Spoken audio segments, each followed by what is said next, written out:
الحمد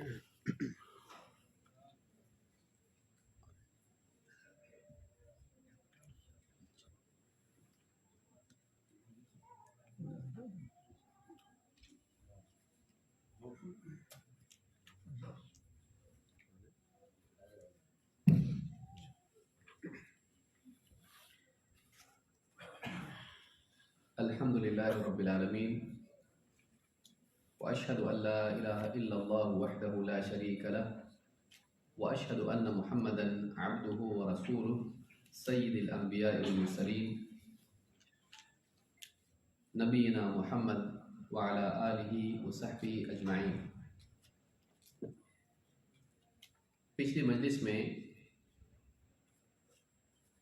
باب نمبر 8 سے خشوع اور خشیت کے بارے میں ہم نے دیکھا کہ ایک طالب علم کے لیے ضروری ہے کہ وہ اللہ سے ڈرنے والا ہو اور اللہ کی بات کی تعظیم کرنے والا ہو، اللہ اور اس کے رسول کی بات کی عظمت اس کے دل میں ہو، اللہ کا خوف رکھتا ہو، اس لیے کہ یہی وہ خوف ہے جو اس کے علم میں عمل کو لانے کا ذریعہ بنے۔ ایک انسان بعض اوقات کئی کتابیں پڑھ لیتا ہے، ایک کے بعد ایک خطابات سنتا رہتا ہے، لیکن اس کی زندگی میں تبدیلی نہیں آتی۔ دین کی باتیں سننا، کتابیں پڑھنا اس کا مشغلہ سمجھ جاتا ہے۔ واقعی زندگی میں عمل آتا ہے جب آدمی بے عملی کے انجام کو سامنے رکھتا ہے، گناہوں کے نقصان کو دیکھتا ہے۔ جب انسان کو برائی میں ہلاکت دکھائی دینے لگے تب جا کر اس کی زندگی میں حرکت پیدا ہوتی ہے۔ اس لیے ضروری ہے کہ ایک انسان اللہ کو اپنا رب مانتا ہو، اللہ کی پکڑ سے ڈرتا ہو، علم کو ذمہ داری سمجھتا ہو، علم کے تقاضوں کو جانتا ہو اور انہیں پورا کرنے کا جذبہ ہو، اور علم کے باوجود اگر بے عملی زندگی میں ہو تو اس کے خطرات اور اس کے نقصانات کیا ہیں اس کو جانتا ہو۔ لیکن ان تمام چیزوں میں سب سے بڑی چیز یہ ہے کہ وہ اللہ سے ڈرنے والا ہو اور اللہ رب العالمین کی عظمت کا احساس اس کے دل میں ہو۔ یہ سب سے اہم چیز ہے، اپنے رب کو جاننا اور اللہ کے آگے اپنے کو حقیر سمجھنا، یہ بہت ضروری ہے۔ جو ساری چیزوں کو جانے اور رب کو نہ جانے اس کے جاننے کا فائدہ کیا ہے؟ انما یخشی اللہ من عبادہ العلماء، اللہ کے بندوں میں سے واقعی علم والے وہ ہیں جو خشیت والے ہیں، اللہ سے ڈرنے والے علم والے ہوتے ہیں۔ تو اس آیت سے معلوم ہوا کہ علم اور خشیت کا تعلق ہے۔ اگر ان کا رشتہ منقطع ہو جائے تو علم باقی نہیں رہتا ہے، وہ محض معلومات ہو جاتا ہے، پھر اس سے واقعی زندگی میں کوئی فرق نہیں پڑتا ہے، نہ انسان خیر کا ذریعہ بنتا ہے بلکہ اکثر وہ شر کی چابی بن جاتا ہے۔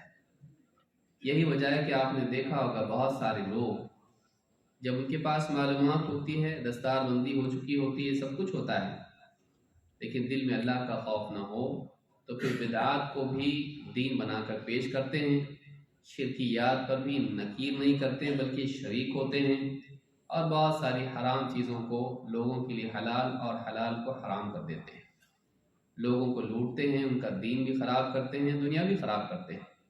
وجہ کیا ہے؟ وجہ یہ ہے کہ انہوں نے سب کچھ پڑھا لیکن اللہ کا خوف زندگی میں نہیں ہے۔ تو خوف زندگی میں ہونا چاہیے۔ جو علم اللہ کی خشیت سے منقطع ہو جائے ایسا علم فائدہ پہنچانے کی بجائے نقصان پہنچاتا ہے۔ اسی لیے ابن مسعود رضی اللہ تعالیٰ عنہ کہتے ہیں لیس العلم عن کثرت الحدیث ولکن العلم عن کثرت الخشیہ، علم بہت ساری باتوں کے بیان کرنے یا جاننے کا نام نہیں ہے، بلکہ علم اللہ کی خشیت کی کثرت کا نام ہے، خوب اللہ سے ڈرنے کا نام ہے۔ اسی طرح سے امام مالک رحمۃ اللہ علیہ کا جو قول ہے، فرماتے ہیں ان العلم لیس بکثرت الروایہ وَإِنَّمَا الْعِلْمُ نُورٌ يَجْعَلُهُ اللَّهُ فِي الْقَلْبِ۔ علم بہت ساری روایتوں کے جاننے اور بیان کرنے کا نام نہیں، بلکہ علم ایک نور ہے جو اللہ تعالیٰ بندے کے دل میں ڈال دیتا ہے۔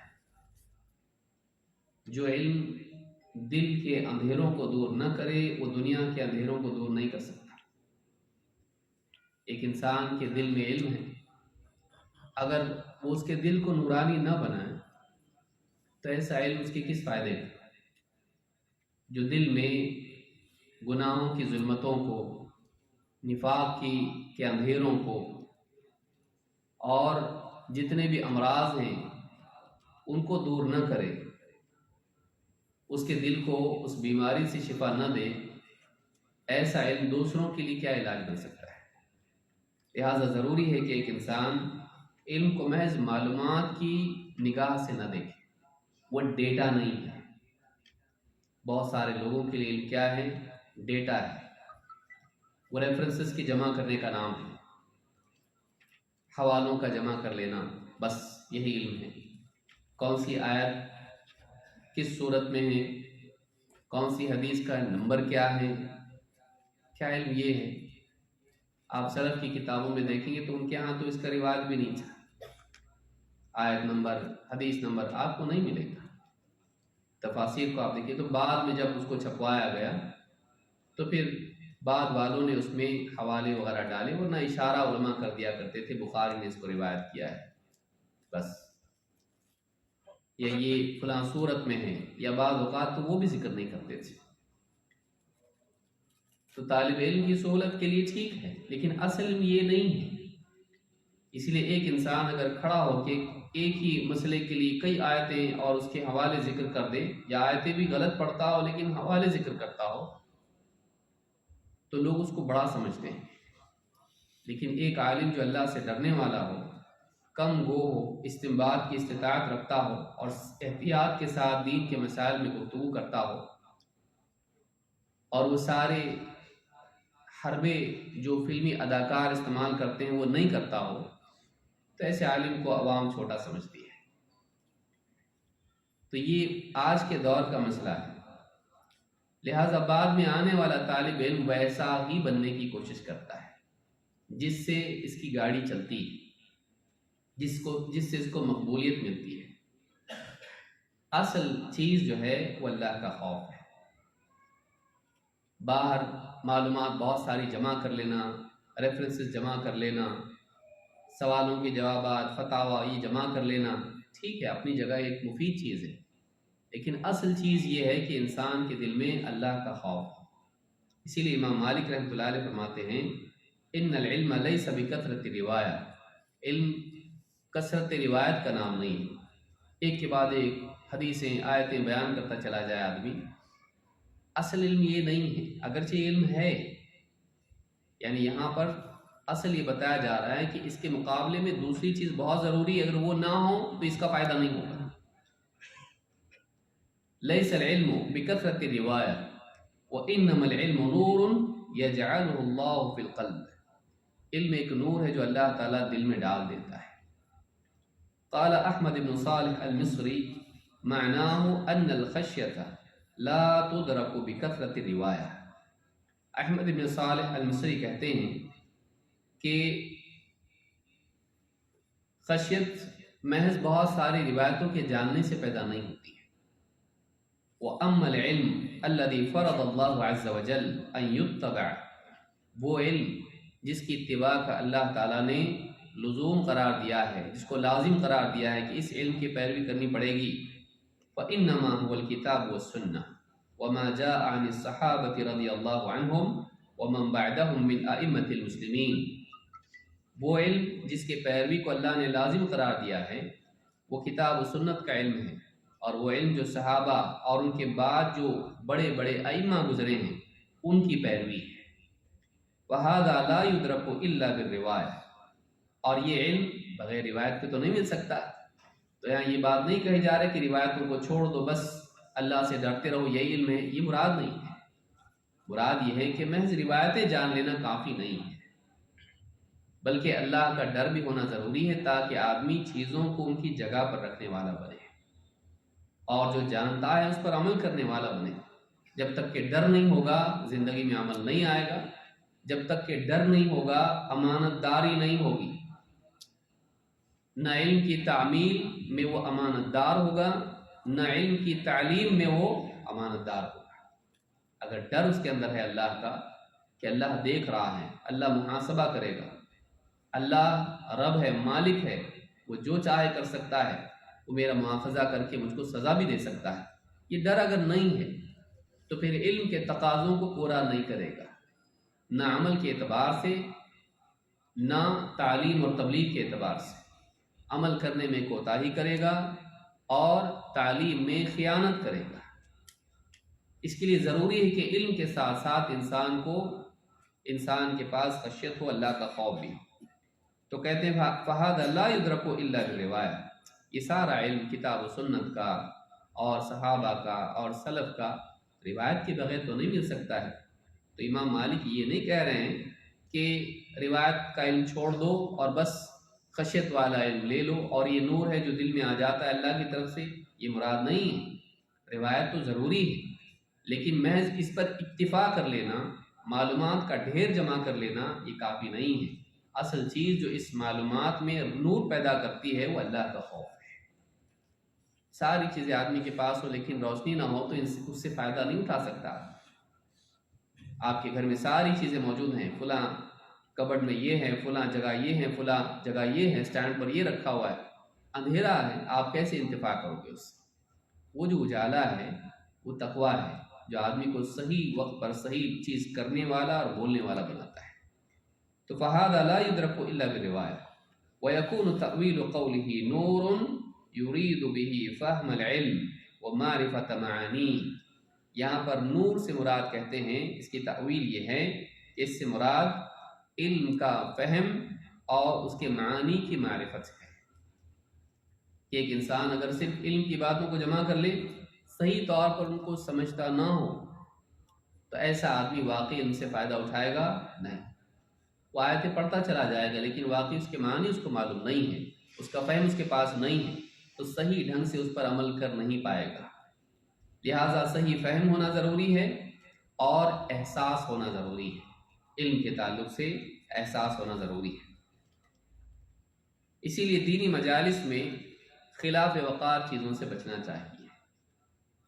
دینی مجالس کھیل تماشے کی مجلسیں نہیں ہیں، وہاں اللہ اور اس کے رسول کی بات کی تعظیم ہونی چاہیے، بیٹھنے کے اعتبار سے، سننے کے اعتبار سے۔ قرآن آدمی پڑھ رہا ہے تو کوئی میگزین نہیں پڑھ رہا ہے، قرآن لیتے وقت میں، رکھتے وقت میں، قرآن پڑھتے وقت میں اس کی تعظیم ہونی چاہیے۔ حدیث کی کتاب لے بعض سلف سے، یعنی اس میں سارے اگر جمع کیے جائیں وہ اقوال اور افعال، بعض سلف بغیر وضو کے تو حدیث بھی نہیں پڑھتے تھے۔ اب ہم یہ کہیں گے کہ ضروری تھوڑی نہ ہے، لیکن ان کے پاس یہ رواج تھا، ان کے پاس اس کی تعظیم تھی۔ بعض سلف کا آخری وقت تھا، حدیث بیان کرنے کے لیے کہا کہ مجھ کو اٹھا کے بٹھا دو، لیٹے لیٹے بھی حدیث بیان نہیں کی بلکہ بیٹھ کر حدیث بیان کی کہ ایسی ایسی حدیث ہے۔ طالب علم کے پاس آخری وقت میں آئے ہیں، بیمار ہیں، بستر مرگ پر ہیں، لیکن اس وقت بھی حدیث کی تعظیم کرتے تھے۔ تو ایسے کئی اقوال ہم کو ملیں گے اور سلف کا تعامل ملے گا اس میں۔ ہو سکتا ہے ہمیں دکھائی دے کہ یہ زیادہ ہے، یہ لازم تھوڑی نہ ہے، ٹھیک ہے، لیکن وہ تعظیم کرتے تھے۔ علم کی تعظیم کرنا کیوں؟ اس لیے کہ انسان کا علم نہیں ہے، یہ رب العالمین کی طرف سے آیا ہوا علم ہے، یہ آسمانی علم ہے، یہ اللہ کی بات ہے قرآن، اور یہ اس ذات کی بات ہے حدیث، جس کو اللہ تعالیٰ نے سارے بندوں میں سے چنا، اور سارے نبی جس کے جھنڈے تلے ہوں گے قیامت کے دن، جو جنت کا دروازہ کھلوائیں گے، اور اللہ رب العالمین کا سب سے پہلے دیدار جن کو ہوگا، محمد رسول اللہ صلی اللہ علیہ وسلم۔ وہ تعظیم ہمارے دل میں ہونا چاہیے، یہ نہیں کہ ایسی ہم لوگ حدیثوں کو، بعض سلف کہتے تھے لو سن لو ایک حدیث، اور اس ایک حدیث کے لیے ہم کو ایک ایک مہینے کا سفر کرنا پڑتا تھا۔ تو ان کی دلوں میں وہ تعظیم تھی، اس کی اہمیت تھی، اس کی قدر تھی، اس وجہ سے ان کے لیے اس کے لیے مجاہدہ اٹھانا اور تکلیفیں برداشت کرنا بہت آسان تھا۔ جب کسی چیز کی عظمت آدمی کے دل میں ہوتی ہے، اس کے لیے اس کے حصول کے لیے مجاہدہ آسان ہو جاتا ہے۔ پیسے کو آپ دیکھ لیجئے، ساری بات سمجھ میں آ جائے گی کہ ایک چیز جب آدمی اس کی اہمیت کو جانتا ہے، اس کے لیے مجاہدہ آسان ہو جاتا ہے، ساری تکلیفیں اس کے لیے اٹھا لیتا ہے، راتوں کی نیند اس کے لیے کھونا آسان، لمبے لمبے سفر کرنا آسان، گرمیوں کی دھوپ میں محنت کرنا آسان، پیسہ ملے گا۔ تو جب کسی چیز کی عظمت آدمی کے دل میں ہوتی ہے، اہمیت ہوتی ہے، اس کے لیے سب کچھ کرنے کے لیے تیار ہو جاتا ہے۔ تو علم کے تعلق سے بھی آدمی کا معاملہ ہونا چاہیے۔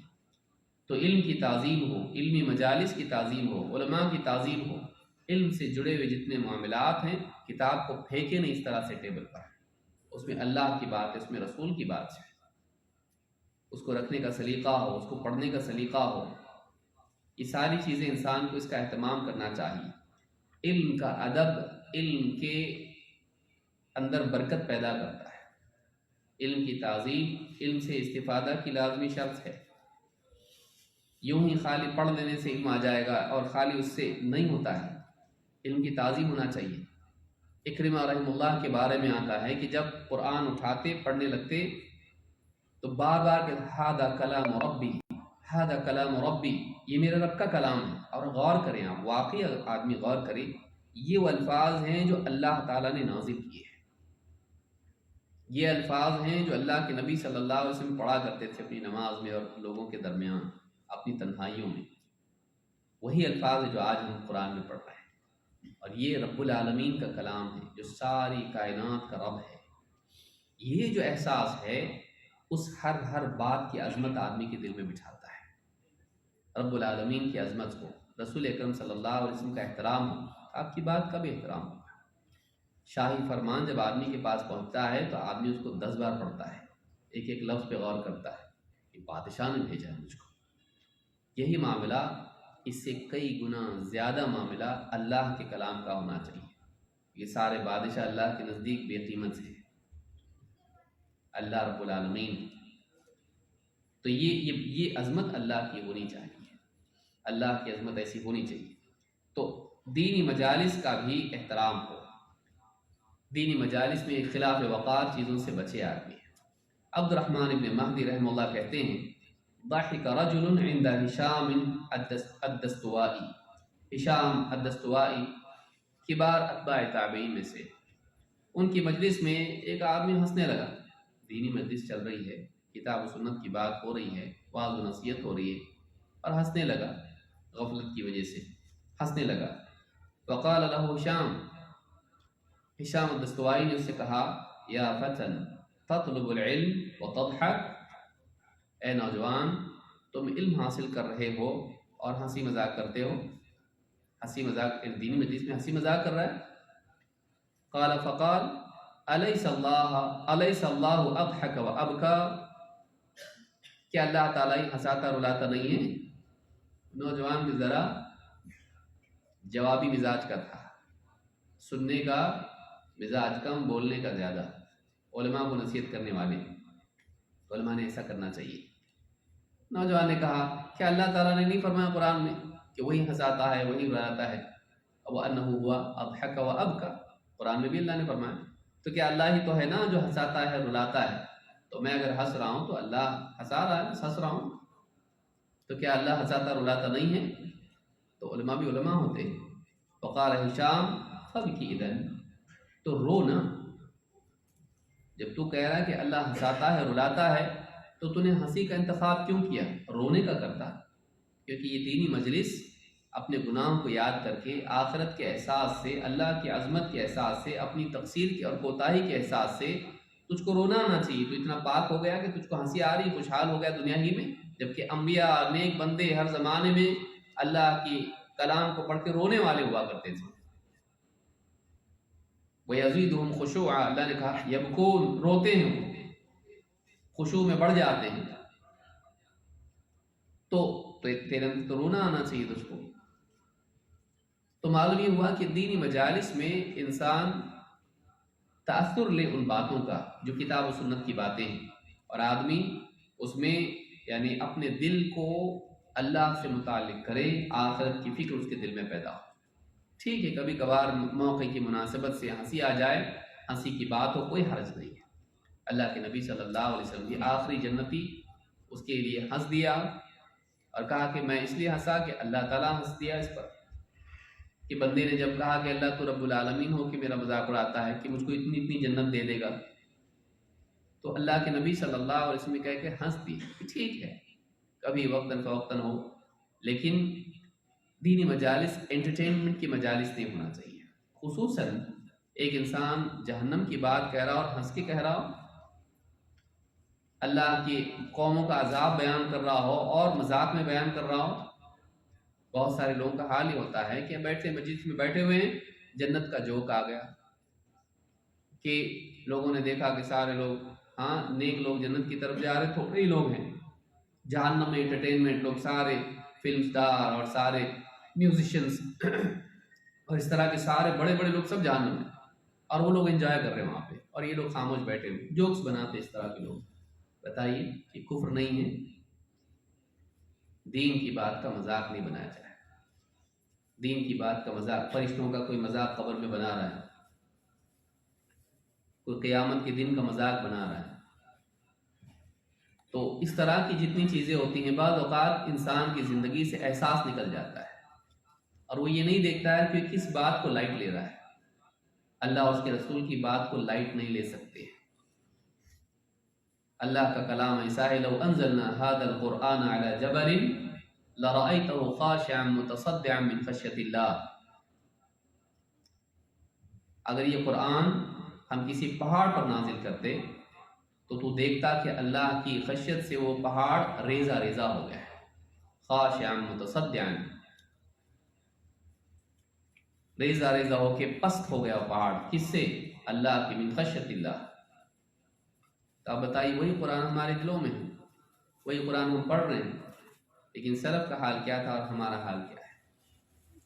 تو یہ چیز یاد رکھیں، علم، طالب علم کے اندر یہ چیز بھی ہونی چاہیے، یہ چیز اس کی شخصیت میں نکھار پیدا کرے گی، چیزوں سے عبرت لینے والا اس کو بنائے گی، آیات کو پڑھے گا اس سے واقعی وہ مستفید ہوگا، اس سے واقعی اس کے دل میں وہ نور پیدا ہوگا، احادیث پڑھے گا اس کو تفقہ کی توفیق ملے گی، قرآن پڑھے گا اللہ رب العالمین کی طرف سے اس کے لیے فہم اس کا عطا کیا جائے گا، وہ سلف کے اقوال سے احادیث سے عاری ہو کر قرآن کو نہیں سمجھے گا، لیکن اللہ رب العالمین کی طرف سے اس کو توفیق ملے گی۔ علم کی تعظیم ہونی چاہیے۔ آپ کے گھر میں بچہ بھی کتاب کو یوں ادھر پٹکنے لگے، آپ اس کو سمجھاؤ بیٹا علم کا ادب کرتے ہیں، یہ تمہاری اسکول کی کتاب نہیں ہے، یہ میگزین نہیں ہے، یہ اخبار نہیں ہے، یہ دین کی کتاب ہے بیٹا، اس کا احترام کرنا، عزت سے رکھو اس کو، یہاں وہاں پھینکتے نہیں، دین کی کتاب کی۔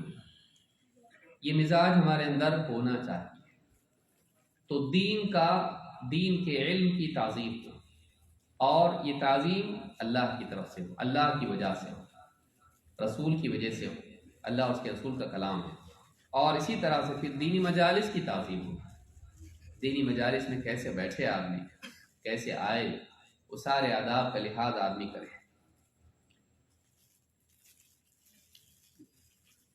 تو آپ دیکھیں گے کہ ہشام الدستوائی نے کہا فب کی اذن، اگر تو کہتا ہے کہ اگر اللہ ہی ہنساتا ہے اللہ ہی رلاتا ہے تو رو، تجھ کو رونا چاہیے، تو نے ہنسی کو کیوں اختیار کیا ہے؟ ایسے مجالس میں تو انسان کو اپنی آخرت کی فکر ہونا چاہیے اور اپنی تقصیر کا احساس ہونا چاہیے، اور آخرت کی فکر اور اپنی کوتاہی، زندگی کی قلت اور مقصد کی تکمیل اور موجودہ حالات کو دیکھتے ہوئے آدمی اس کو تو رونا آنا چاہیے کہ میں ابھی تک بہت پیچھے ہوں، مجھے بہت کچھ کرنا ہے، بہت باقی ہے اور بہت کم ہوا ہے۔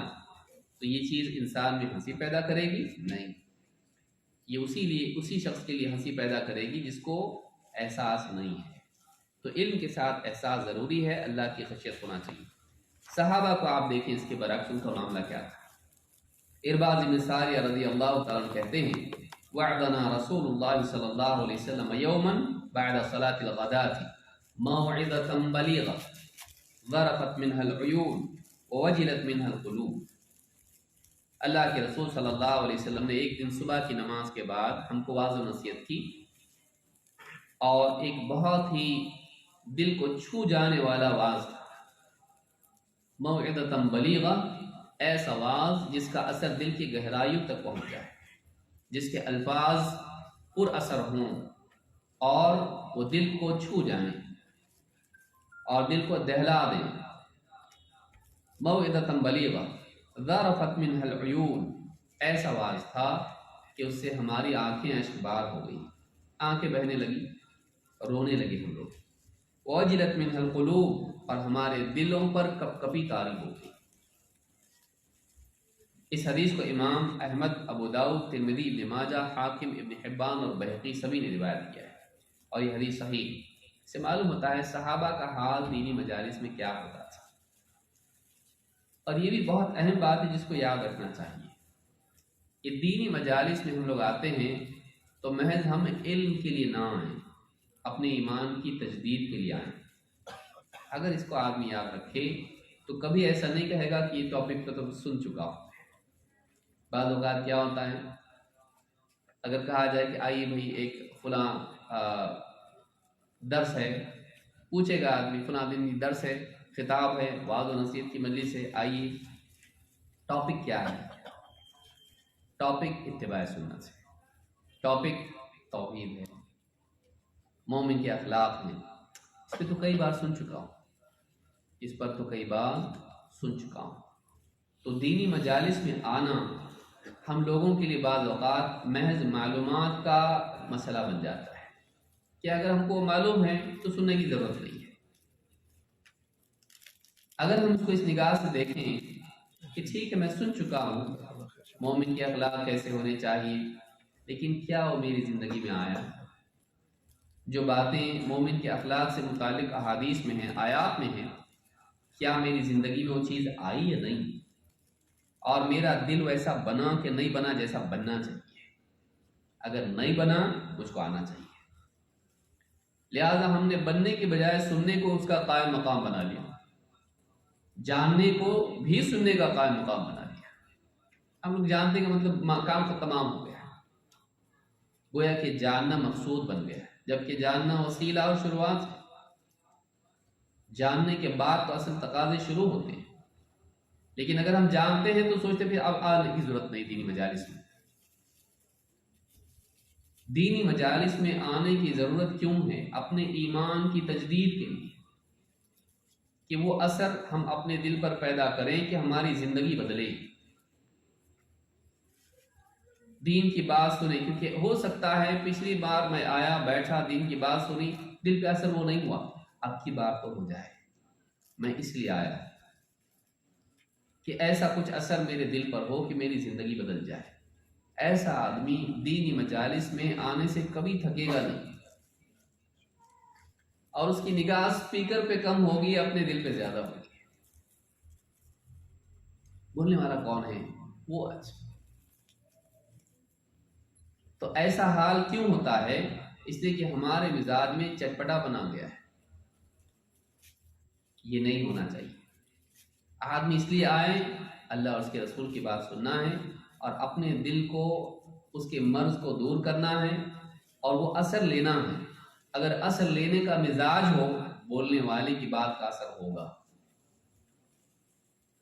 بارش برستی ہے، جو زمین سوکھی ہوتی ہے پانی جذب کر لیتی ہے، پتھریلی زمین ہوتی ہے پانی بہہ کے نکل جاتا ہے، زرخیز زمین ہوتی ہے پانی اس میں جذب ہو جاتا ہے، بیج اندر تھا اس سے فصل نکلتی ہے۔ بارش ایک ہی ہے، پتھریلی زمین سے بہہ کے نکل گئی،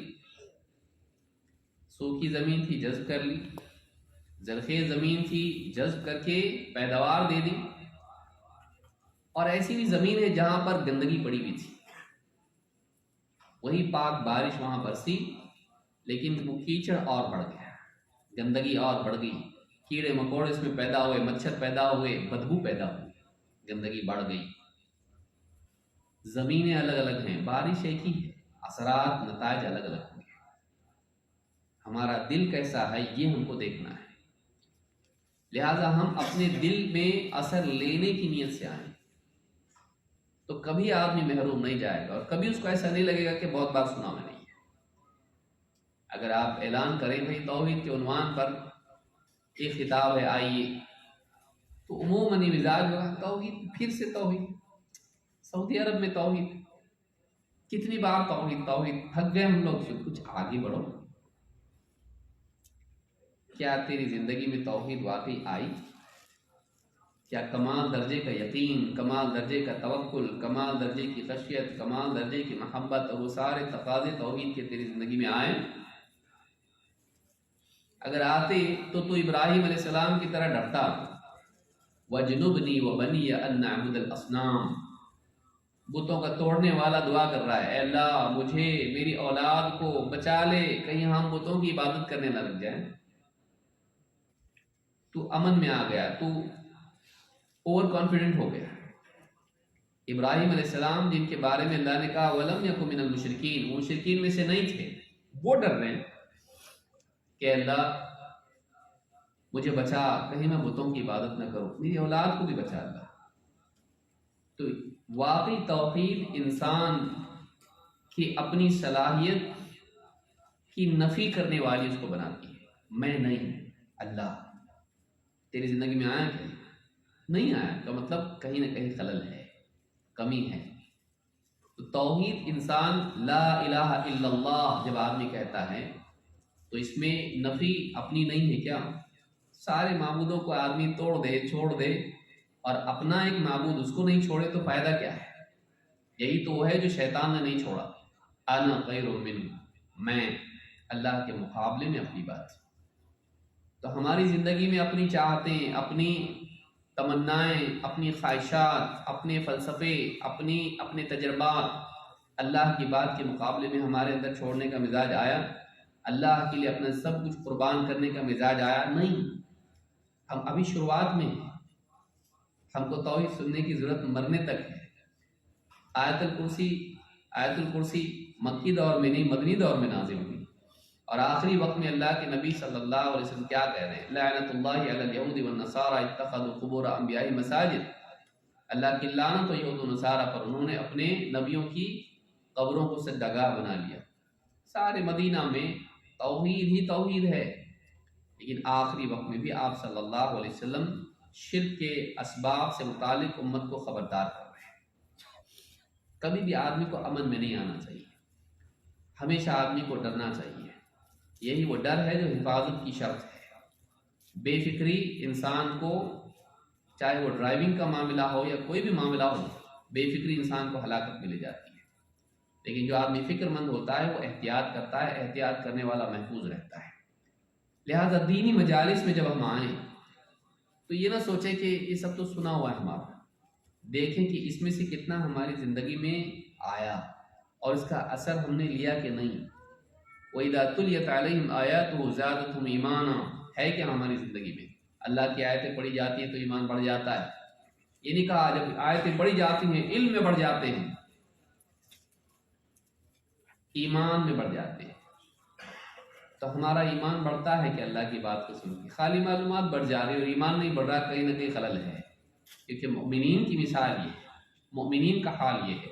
تو ہماری معلومات بڑھ رہی اور ایمان نہیں بڑھ رہا اگر، تو کہیں نہ کہیں ہمارے ایمان میں اور ایمان کی بات کے قبول کرنے کی استعداد میں، قلب میں کہیں نہ کہیں کھوٹ اور کمی ہے، عیب ہے، بیماری ہے، اس کا علاج ہونا چاہیے۔ تو دینی مجالس کی تعظیم ہو اور اس میں علم سے اثر لینے کا مزاج ہو۔ ہم خالی معلومات لینے کے لیے نہیں آئیں، اللہ کرے ہم سب کی سمجھ میں بات آ جائے۔ ہم دینی مجالس میں صرف معلومات لینے کے لیے نہیں آئیں، ہم دینی مجالس میں اپنے ایمان کی تجدید کے لیے آئیں اور اس بات سے اثر لینے کے لیے آئیں۔ اثر سے تبدیلی آتی ہے، صرف معلومات سے نہیں، اثر لینے سے تبدیلی آتی ہے، صرف معلومات سے نہیں۔ ہم دینی باتوں سے اثر لیں، زندگی میں تبدیلی آئے گی، اور اصل وہی مطلوب ہے۔ ورنہ القرآن حجت لک او علیک، قرآن یا تو تیرے حق میں دلیل اور گواہ ہے یا تیرے خلاف، تو کہیں ایسا نہ ہو کہ ہمارے خلاف حجت بن جائے۔ تو اس کے لیے بہت ضروری ہے، یہاں دیکھیں آپ صحابہ کہتے ہیں کہ ظرفت منها العیون ووجلت منها القلوب، ہماری آنکھوں سے آنسو بہنے لگے اور دل دہل گئے۔ تو یہ جو چیز ہے، یہ صحابہ حالانکہ وہ جنگ کے میدان میں لڑنے والے لوگ تھے، بڑے مضبوط لوگ تھے، لیکن اللہ اور اس کے رسول کی بات کے مقابلے میں ان کے دل بالکل نرم تھے۔ یہ کیفیت اگر آدمی کو حاصل ہے تو یہ اللہ کی طرف سے بہت بڑی نعمت ہے۔ آئیے آگے بڑھتے ہیں۔ باب نمبر 9، علم نافع ہی میں اشتغال، نفع والے علم میں مشغول ہونا، اس لیے کہ انتخاب ضروری ہے۔ علم کے نام پر بہت ساری چیزیں ایسی بھی عام ہیں جو علم نہیں ہیں، یا وہ علم تو ہیں لیکن مضر ہیں، ہلاک کرنے والے ہیں، وقت کو زندگی کو ضائع کرنے والے ہیں اور دل کو برباد کرنے والے ہیں، اپنے لیے دوسروں کے لیے گمراہی ہے، وقت کا ضیاع ہے، حاصل کچھ بھی نہیں بلکہ حاصل شدہ ماضی کا جو علم ہے پختہ اس کو کمزور کرنے والے ہیں۔ ایسے علوم سے بچا جائے۔ کتنے لوگوں کو ہم نے دیکھا کہ شروعات میں کتاب و سنت کا علم تھا، لیکن دھیرے دھیرے پھر اس کی علم غلم کتابیں پڑھنے لگے، کوئی مودودی صاحب کی، کوئی کسی کی، کسی اور کی، اور اس کے بیانات بھی سنتے رہے۔ کوئی منکر حدیث ہو گیا، کوئی جا کے دہشت گردی کے راستے پر نکل گیا، کوئی کسی اور راستے پر نکل گیا۔ اور کبھی ایسا ہوتا ہے کہ آدمی کہیں نہیں جاتا لیکن اب کسی کا بھی نہیں رہتا، وہ خود ایک امام بن جاتا ہے، اس کے اپنے فلسفے ہوتے ہیں، اس کے اپنے اجتہادات ہوتے ہیں، اتنے لوگوں کو سن لیتا ہے، اتنے لوگوں کو پڑھ لیتا ہے کہ اب صحیح اور غلط میں تمیز ہی اس کے پاس نہیں رہتی ہے۔ اس لیے ایک انسان کے لیے ضروری ہے کہ اس کے پاس حسن انتخاب ہو اور اس کے اندر صبر ہو۔ نفع بخش علم کا پابند بنا رہنے کے لیے صبر ضروری ہے، ایک۔ دو، اس کے اندر خود اعتمادی نہ ہو، اپنے پر وہ اعتماد نہ کرتا، اس لیے کہ مضر علم کے بارے میں جب بھی آپ کہیں فلاں کو مت سنو، فلاں کتاب مت پڑھو، ان کا لٹریچر آج کل بہت دکھ رہا آپ کی گاڑی میں، مت پڑھا کرو ان کو۔ نہیں، میں بس ایسے ہی پڑھتا ہوں، ان کو کچھ نہیں ہوتا، میں پکا ہوں، میں پکا ہوں، میں پکا ہوں، بڑا خطرناک معاملہ ہے۔ آدمی کو ہمیشہ اپنے بارے میں ڈرتے رہنا چاہیے۔ یا مقلب القلوب ثبت قلبی علی دینک، اے دلوں کو الٹنے پلٹنے والے، میرے دل کو اپنے دین پر جمائے رکھ۔ میں نہیں جم سکتا، تو جمائے گا تو میں جموں گا، میری کوئی حیثیت نہیں۔ ولا تکلنی الی نفسی طرفۃ عین، اے اللہ میرے نفس کے حوالے ایک پلک جھپکنے کے بقدر بھی مجھ کو مت کرنا، مجھ کو میرے حوالے مت کر اللہ، تو میری حفاظت کر، کیونکہ میں اس لائق نہیں ہوں کہ اپنے ایمان کے، اپنے دین کی حفاظت کر سکوں، میں کمزور ہوں۔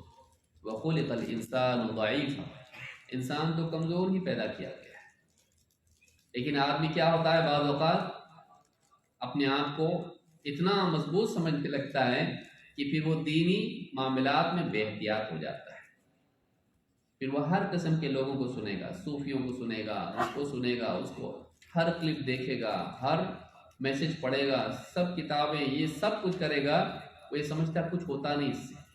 ہر چیز آپ کے دل پر اثر ڈالتی ہے، ایسا ہو نہیں سکتا ہے کہ آپ کچھ سنیں، پڑھیں اور دیکھیں اور آپ کے دل پر اس کا اثر نہ ہو۔ ہر چیز آپ کو کسی نہ کسی اعتبار سے متاثر کر رہی ہے، آپ پر اثر ڈال رہی ہے، آپ کو اس کا احساس نہیں، لیکن آپ کا دل بدل رہا ہے۔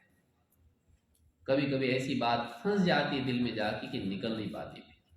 کتنے لوگوں کو ہم نے دیکھا، علی مرزا کو سننے کے بعد سے صحابہ کو مقام دل میں نہیں رہا جو پہلے تھا، اب اس کو غلط مان رہے، لیکن بات واپس گاڑی پیچھے نہیں جا پاتی ہے، اس لیے کہ ایک بار معصومیت کھونے کے بعد آدمی واپس سے معصوم نہیں ہو پاتا ہے۔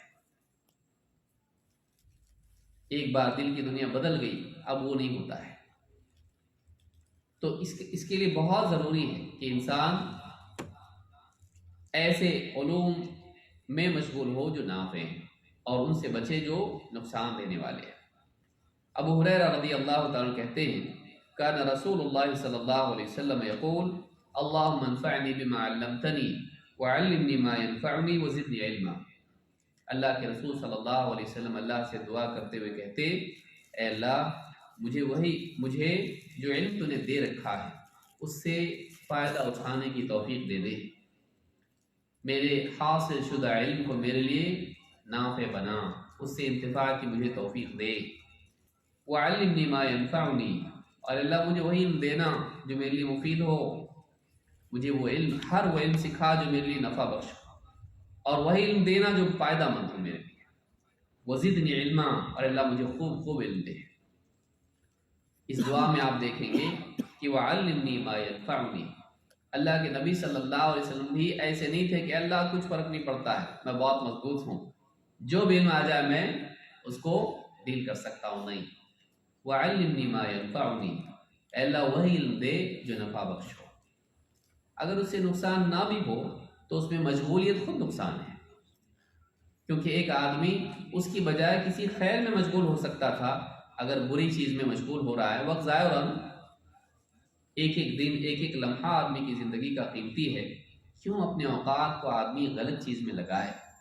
اس کا اثر ہونا تو یقینی ہے. اگر مان لیجئے بالفرض اس کا کچھ اثر دل پر نہیں بھی ہوگا تو اس کا وقت تو لے رہا ہے وہ آپ کا. اسی وقت میں آپ کوئی دوسرا اچھا کام کر سکتے تھے جس سے آپ کا ایمان بڑھ سکتا تھا، آپ کی نیکیاں بڑھ سکتی تھی، کوئی اور ہدایت پر آ سکتا تھا، آپ کی معلومات بڑھ سکتی تھی. لہذا آدمی جب وقت کی قدر اس کو ہوتی ہے تو وہ اپنے اوقات فضولیات میں نہیں لگاتا. کیا وہ مضر چیزوں میں لگائے گا؟ نہیں، ایسی چیزوں میں بھی نہیں لگاتا جس کا فائدہ نہیں ہے. لیکن بدقسمتی سے آدمی جو قاعدہ پیسوں کے بارے میں یاد رکھتا ہے وہ وقت کے بارے میں یاد نہیں رکھتا ہے. کوئی بھی آدمی کہے آنکھ بند کر کے کہیں بھی پیسہ لگا دو، نہیں. کوئی آدمی آپ کو ملا جو کسی مال میں گیا اور یوں ہی خرید رہا ہے، کچھ بھی خرید رہا ہے. کائے کے لیے لے رہے ہو بھائی؟ بس ایسے ہی لے رہا ہوں، ضرورت ہے کچھ بھی نہیں، بس لے رہا ہوں. لیکن برابر ایک کے بعد ایک کلپ سکرول کرتا چلا جائے گا، ایک کے بعد ایک میسج پڑھتا جائے گا. وقت دے رہا ہے اس کو، پیسہ نہیں دے گا، وقت برابر دے گا. تو فضولیات میں مشغول ہونا برا ہے. اس سے برا ہی ہے کہ آدمی مضر چیزوں میں مشغول ہو، گمراہیوں کی چیزوں میں مشغول ہو. نہیں ہونا چاہیے. وعلمنی ما ینفعنی، مجھے وہی علم دے جو میرے لیے نفع بخش ہو. اس کو امام الترمذی ابن ماجہ نے روایت کیا ہے. نفع بخش کیا ہے؟ علم کون سا ہے؟ کتاب و سنت کا علم نفع بخش ہے. اصل علم کیا ہے جو انسان کے لیے نافع ہے؟ وہ کتاب و سنت کا علم ہے جو سارے علوم کی جڑ ہے اور سارے علوم میں سب سے افضل علم ہے. ان خیر الحدیث کتاب اللہ وخیر الہدی ہدی محمد. صحیح مسلم میں ہدا کا لفظ آیا ہے، نسائی میں ہدی کا لفظ آیا ہے. سب سے بہترین بات اگر کوئی بات ہو سکتی ہے تو اللہ کی بات ہے. اور بہترین رہنمائی وخیر الہدی، بہترین رہنمائی محمد صلی اللہ علیہ وسلم کی رہنمائی. وخیر الہدی ہدی محمد، اور بہترین اسوہ اگر ہے تو محمد صلی اللہ علیہ وسلم کا اسوہ ہے. قول و عمل کے اعتبار سے آپ دیکھیں ہدا اور ہدی میں فرق ہو سکتا ہے. تو یہ علم سارے علوم میں سب سے بہتر علم ہے. بلکہ وہ علم جو اس کے مطابق نہ ہو، اس کے خلاف جائے، وہ باطل ہے.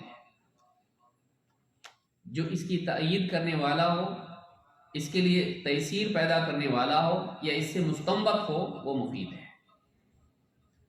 یا تو علم اعلیٰ ہو، عربی زبان سیکھ رہا ہے، الف با تا سیکھ رہا ہے تجوید کے لیے یا دینی کتابیں پڑھنے کے لیے، قال اللہ قال رسول اللہ سمجھنے کے لیے.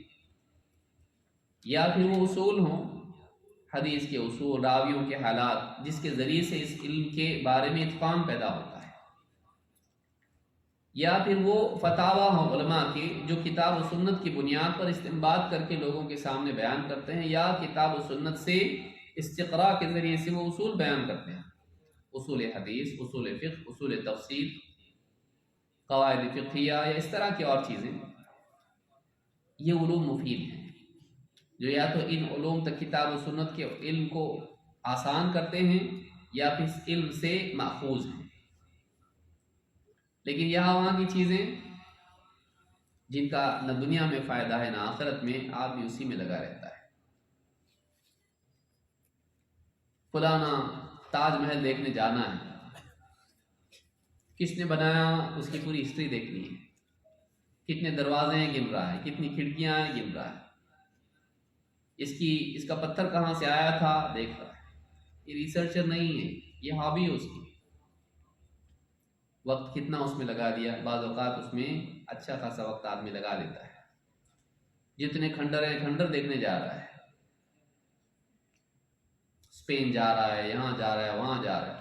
بعض اوقات آدمی اپنا وقت ایسی چیزوں میں لگاتا ہے جس کا حاصل کچھ بھی نہیں ہے. ٹھیک ہے, قوموں کی تاریخ اگر آدمی دیکھ رہا ہو عبرت کے لیے سمجھا جا سکتا ہے, لیکن ایسی چیزیں جس کا واقعی کوئی فائدہ نہیں ہے, خصوصاً جب کہ آدمی کتاب و سنت کے علم سے محروم ہے.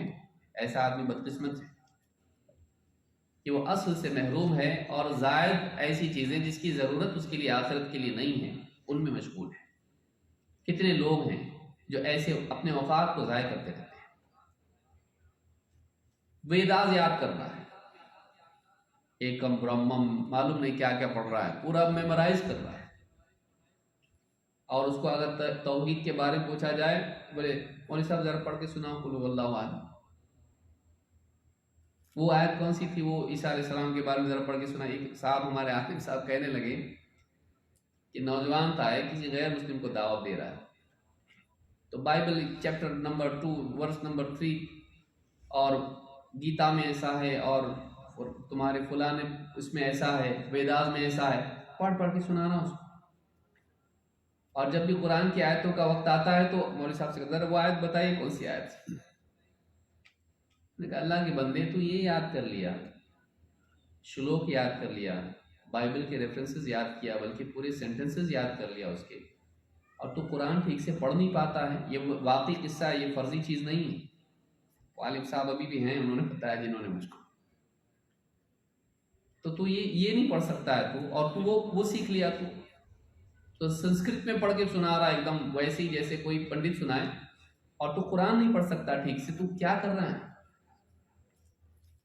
تو بعض اوقات دعوت کے نام پر ہمارے نوجوان ایسے علوم میں مشغول ہو جاتے ہیں جو ضروری نہیں ہے بلکہ بعض اوقات مضر ہوتے ہیں.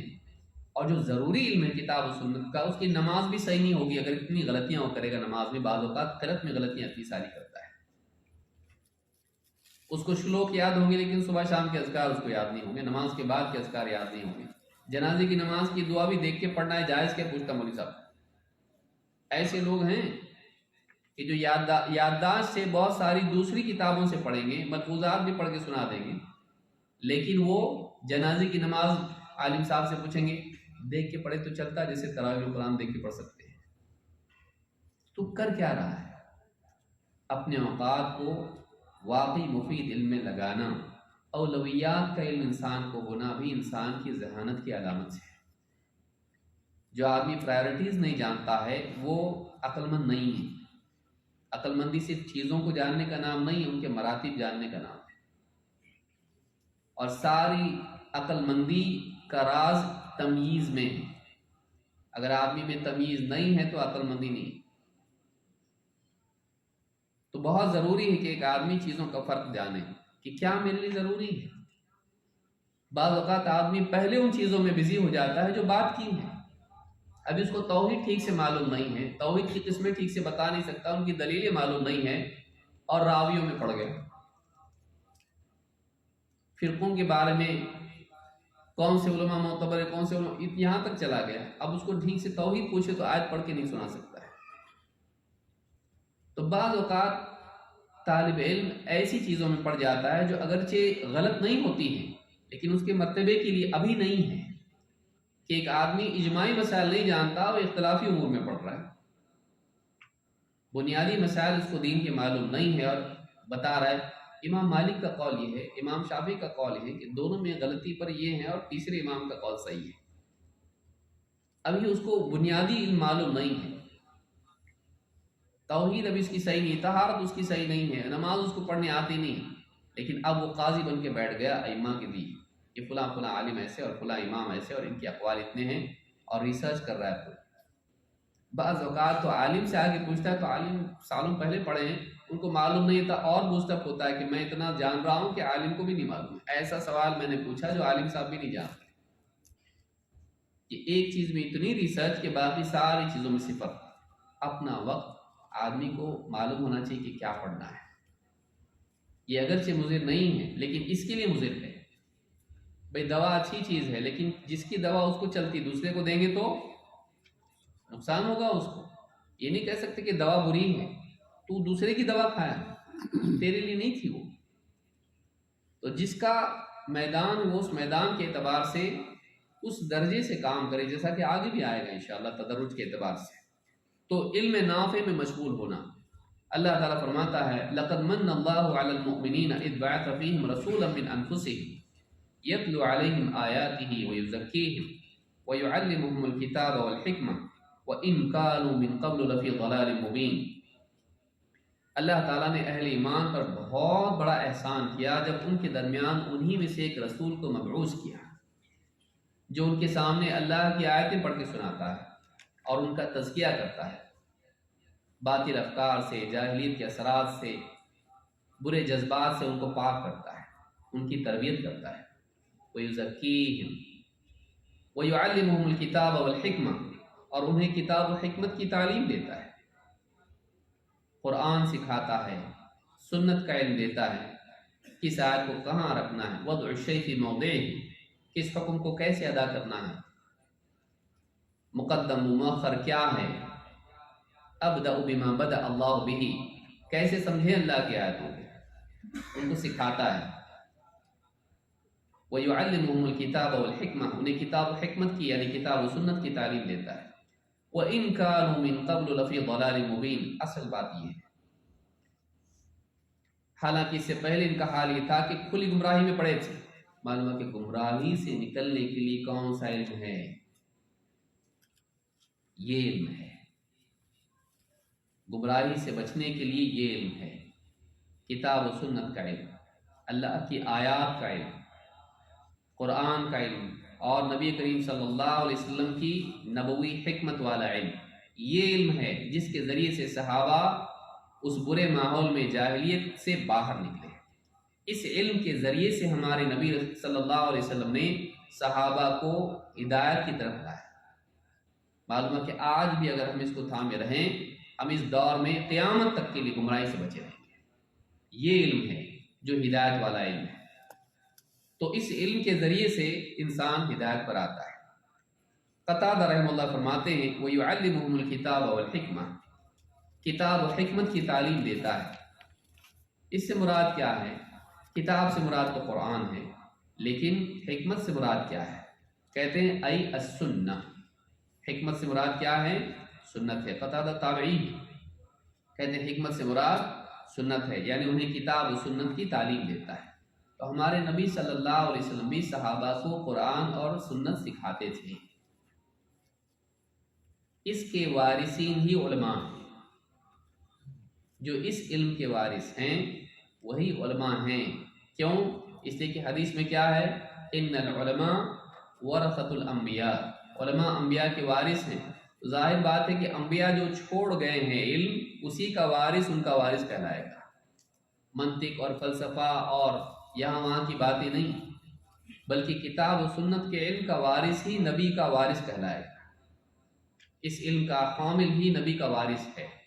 یہ اصل علم ہے، اس کو حاصل کرنا چاہیے، اس میں مشغول ہونا چاہیے. تو کہا کہ انہیں کتاب و حکمت کی تعلیم دیتا ہے، سے مراد سنت ہے، یعنی حکمت سے مراد سنت ہے.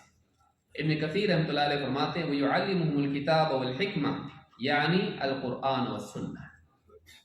انہیں کتاب و حکمت کی تعلیم دیتا ہے سے مراد ہے کہ انہیں قرآن و سنت کی تعلیم دیتا ہے.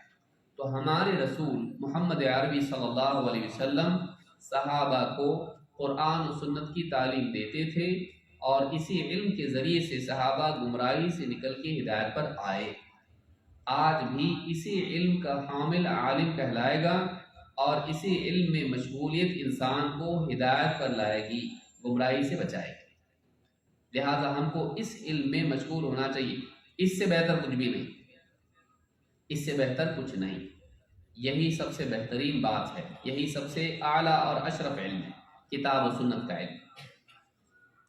انس بن مالک رضی اللہ تعالیٰ کہتے ہیں جاء ناس الى النبی صلی اللہ علیہ وسلم وقالوا ان ابعث معنا رجالا يعلمون القرآن والسنة فبعث إليهم 70 رجلا من الأنصار يقال لهم القراء.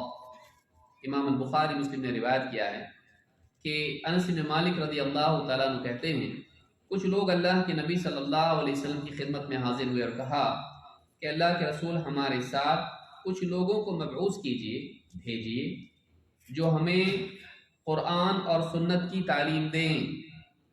یعلمون القرآن والسنہ، اس زمانے میں رائج تھا یہ کہ ہم کو قرآن و سنت سکھانے والا آدمی چاہیے، یعنی وہاں یہی سکھایا جاتا تھا، اس دور میں یہ علم سکھایا جاتا تھا کہ ہم کو ایسے افراد آپ ساتھ میں کر دیجئے، ہماری وسطی میں آ کے رہیں گے اور کیا کریں گے؟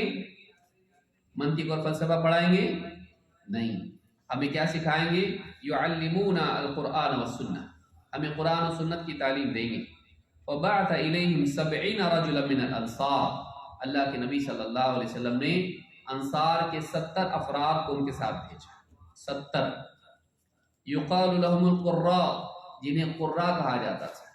اس زمانے میں قراء وہ لوگ ہوتے تھے جو آج کے دور کی طرح صرف قاری نہیں ہوتے تھے، بلکہ اس زمانے میں قراء کون ہوتے تھے؟ جو یہ علم رکھتے تھے، کیا؟